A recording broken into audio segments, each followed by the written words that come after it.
O texto de número 5 agora, para encerrar, para ficarmos mais direto com essa situação da eutanásia, os nossos compromissos com a vida, tendo por fundamento a Bíblia Sagrada. Essas são as conclusões a que chegamos após analisarmos as implicações teológicas, filosóficas, sociais, científicas e éticas da eutanásia. Primeira coisa, a eutanásia é crime. Apesar da roupagem humanitária, a eutanásia constitui-se um gravíssimo pecado contra Deus. O mandamento divino não foi e nem será alterado: não matarás. A sexta ordenança continua atual hoje, quanto no dia em que foi promulgada, há mais de 3 milênios no Sinai. O que a descumprirem, eles serão chamados a prestar contas diante do autor e conservador da vida. Só ele a dá, somente ele pode tirá-la, ainda que a eutanásia venha a ser legalizada em nosso país. Jamais deixará de ser um ato imoral e condenável. As leis divinas, elas estão acima das legislações e conveniências humanas. E o direito à morte natural deve-se assegurar não somente ao enfermo terminal, mas a todas as pessoas. O direito à morte natural, abreviar-lhes artificialmente a vida, desagrada a Deus, empobrece espiritual, moral e emocionalmente seus familiares, pois estes, ao optarem pela eutanásia, terão de planejar o assassinato de alguém que deveria ser amado de maneira incondicional. O direito da medicina paliativa. Bom, se a medicina curativa é ineficiente para assistir o enfermo terminal, vamos recorrer à paliativa. Ela começou a ser desenvolvida na Inglaterra e não demorou a ser empregada nos Estados Unidos, Canadá e Austrália. No Brasil, ela teve início em 1983 com a doutora Miriam Martelletti, do Hospital das Clínicas de Porto Alegre. Esses são os principais objetivos da medicina paliativa. Primeiro, oferecer ao enfermo terminal o quê? Todo o conforto possível, a fim de que seus últimos dias sejam vividos de maneira digna e suportável. No B, mantê-lo sem ser possível consciente para que possa usufruir da companhia de seus familiares e amigos. Isso. O C, Fazer com que ele permaneça em casa ou num lugar que alegre, e que aí não fique ao abandono, mas que esteja sempre em companhia de quem ama e dos que o querem. e por último, Controlar-lhe a dor, assegurando-lhe alívio físico e conforto psicológico. então, na verdade, a medicina paliativa é destinada hoje basicamente aos cancerosos. No entanto, há outros enfermos que também requerem recursos desse ramo tão humano e benfazejo da moderna tecnologia hospitalar. Por que não estender tais cuidados aos idosos, que já privados de sua capacidade física e mentais, dependem do nosso amor? Eles seriam retirados dos asilos e já na casa de seus filhos ou netos, aguardariam com mais dignidade seus instantes finais. Eu visitava lá no Brasil os asilos e muitos deles estavam resignados ali, até gostavam do ambiente, porque muitas vezes em casa até sofriam maus tratos. Mas outros estavam tristes porque sentiam-se abandonados por aqueles que criaram, né? Eles criaram os filhos com todo cuidado, com todo amor, com toda a resignação de se abster de muitas coisas em prol dos filhos. E na velhice, quando eles se tornaram, ao contrário, dependentes dos filhos, os filhos os abandonam num asilo, num lugar onde eles não incomodem. Isso é muito triste, né? Esses filhos têm que lembrar que um dia eles serão idosos também. Um dia eles chegarão lá. A morte encefálica tem de ser devidamente comprovada. O enfermo terminal, cuja vida depende de suportes artificiais, só devem ser removidos dos tais meios quando a sua morte encefálica for rigorosamente comprovada. Caso contrário, será mantido nessas condições até que todas as possibilidades sejam descartadas. Não importa se a sua internação causará despesas ao Estado ou aos planos de saúde, é uma pessoa que está ali e, como tal, será respeitada.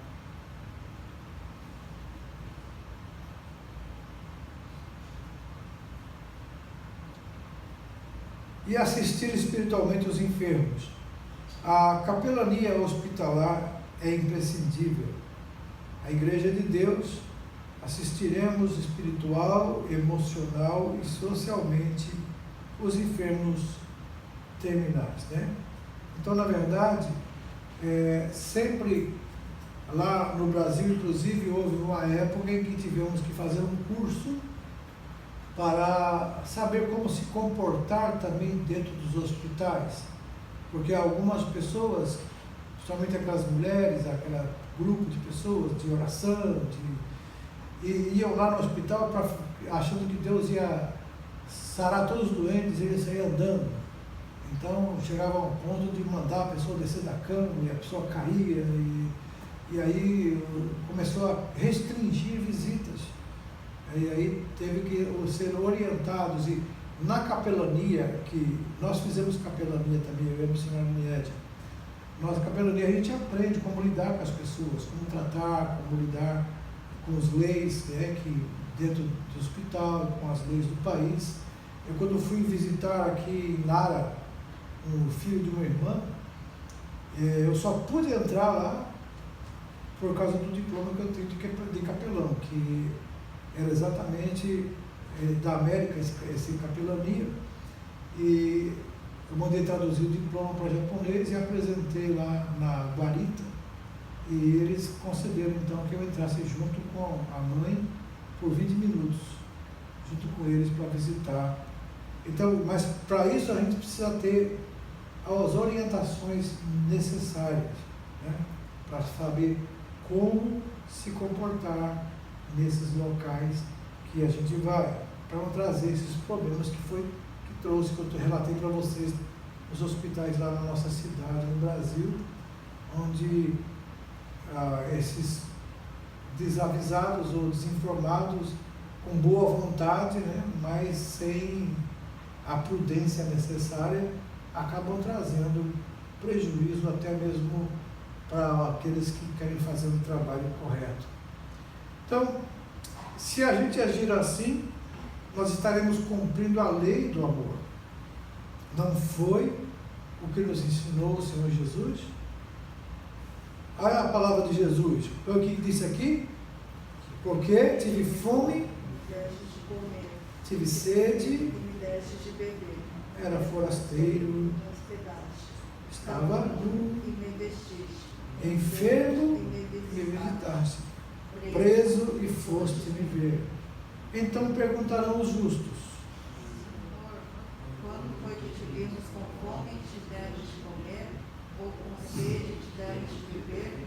E quando te vimos forasteiro e te hospedamos, ou nu e te vestimos? E quando te vimos enfermo ou preso e te fomos visitar? O rei respondendo-lhes dirá: em verdade vos afirmo que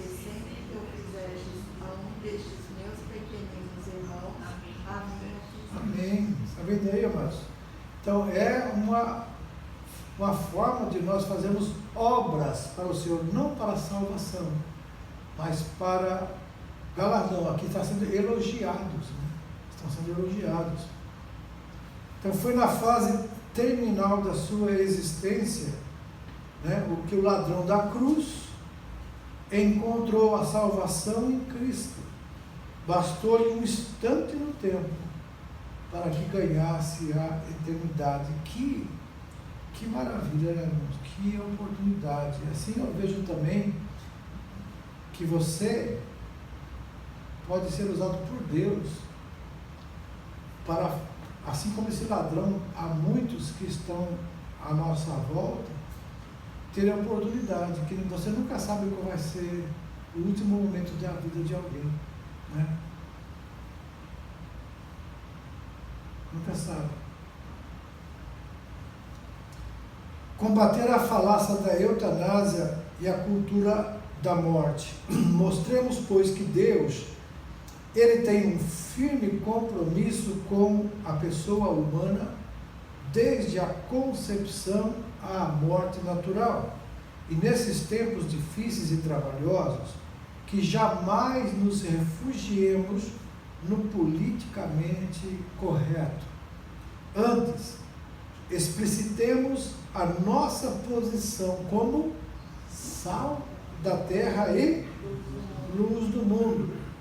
Todos haverão de saber que nós somos contra o aborto e a eutanásia, pois a vida é sagrada aos olhos de Deus. Então, se a Bíblia, em algum momento, fala de uma morte boa e desejável, certamente não é a eutanásia. A única morte desejável e boa que encontramos na palavra de Deus é o morrer na esperança cristã, conforme realça o apóstolo Paulo, que está escrito: porquanto para mim o viver é Cristo e o morrer é lucro. Então, essa é a expressão do apóstolo Paulo, né? E ele sempre falava da forma como o prazer da vida dele era Jesus. Já estou crucificado com Cristo, né? Agora já não vivo mais eu, mas é Cristo que vive em mim. E a vida que agora eu vivo na carne, eu vivo na fé do Filho de Deus. Então, por isso que para ele a morte era lucro, porque ele falava: o meu desejo mesmo é estar com Cristo, mas ainda por causa de vocês, eu estou permanecendo aqui, porque ele tinha que dar instruções ainda, tem que escrever mais cartas, para nos deixar esse legado na palavra de Deus, para nos ensinar as doutrinas do Senhor. Amém? 26, D, 27, D, e 28, D também. Agora, quais que são as erradas aí, esses aqui no 30 e 32, que mais? Só, né? Tá bom. Agora, 34 é E. 35? 36 está certo. 38? 37 e 38?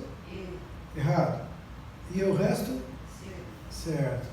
A 43 é D. A 44 é D também. A 45 só na próxima. Vamos orar ao Senhor então, amados. Agradecer a Deus por esse momento. Querido Deus, obrigado, Senhor. Agora que os teus servos, ó Deus, vão descansar e estudar para a próxima aula. Te pedimos que o Senhor dê a eles, Pai, graça para que esse ensino de hoje, essa lição de hoje, fique marcada nos seus corações, para eles saberem discernir entre o certo e o errado, o santo e o profano, e tomarem decisões corretas, conforme a Tua palavra. Nós agradecemos em nome do Senhor Jesus. Amém. Deus abençoe os irmãos. Boa noite a todos. Bom descanso. Na próxima aula teremos